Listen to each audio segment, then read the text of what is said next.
En République démocratique du Congo, certains partis politiques ont rejeté le rapport d'audit externe du fichier électoral publié le 22 mai à Kinshasa. De ce rapport, il ressort que sur plus de 47 millions de citoyens enrôlés, brut, plus de 3 300 000 électeurs ont été élagués du fichier, ce qui ramène désormais le nombre d'enrôlés à 43 955 181. Au nombre de ces personnes élaguées, il y a plus de 2 235 788 doublons et 976 506 mineurs selon des sources officielles. Pour le secrétaire général du parti Ensemble pour la République, Dieudonné Bolengue-Tengue, l'audit du fichier électoral doit être revu.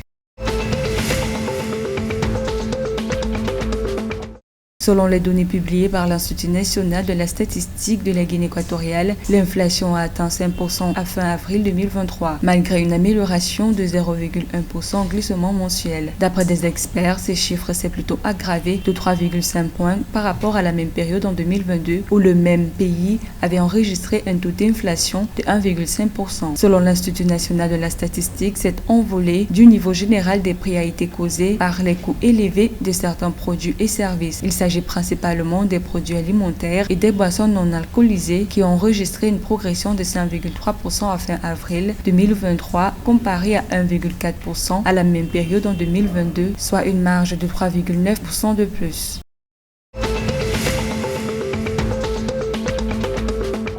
Au Cameroun, des entreprises de téléphonie mobile opérant dans le pays vont verser 6 milliards de francs CFA dans les caisses publiques. Ces sanctions ont été annoncées le 25 mai 2023 par l'Agence de régulation des télécommunications. Les sanctions ont été annoncées à la suite d'une vague de protestations par les consommateurs contre les coûts et la qualité des services offerts par ces opérateurs. Ainsi, MTN Cameroun, Orange Cameroun et l'opérateur parapublic Amtel devront se soumettre à ces charges pour la mauvaise qualité de leurs services et les coûts appliqués aux consommateurs selon des sources officielles.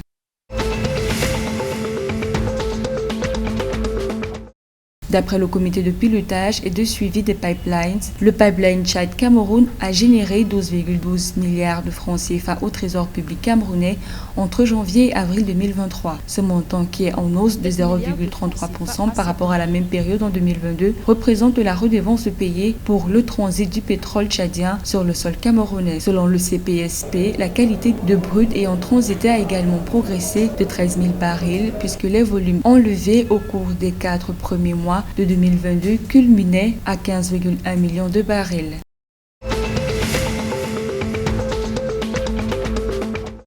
En République du Congo, les associations Diabaction Congo et Marché Courir pour la cause ont signé le 25 mai à Brazzaville un protocole d'accord pour soutenir la lutte contre le diabète dans le pays. À cet effet, les deux associations ont lancé une campagne gratuite de dépistage et de traitement du diabète du 27 au 29 mai à Doulissi, chef-lieu du département du Niari. Pour les deux associations, il est question de mettre sur pied une synergie active dans le but de trouver des conditions meilleures à la prévention du diabète au Congo.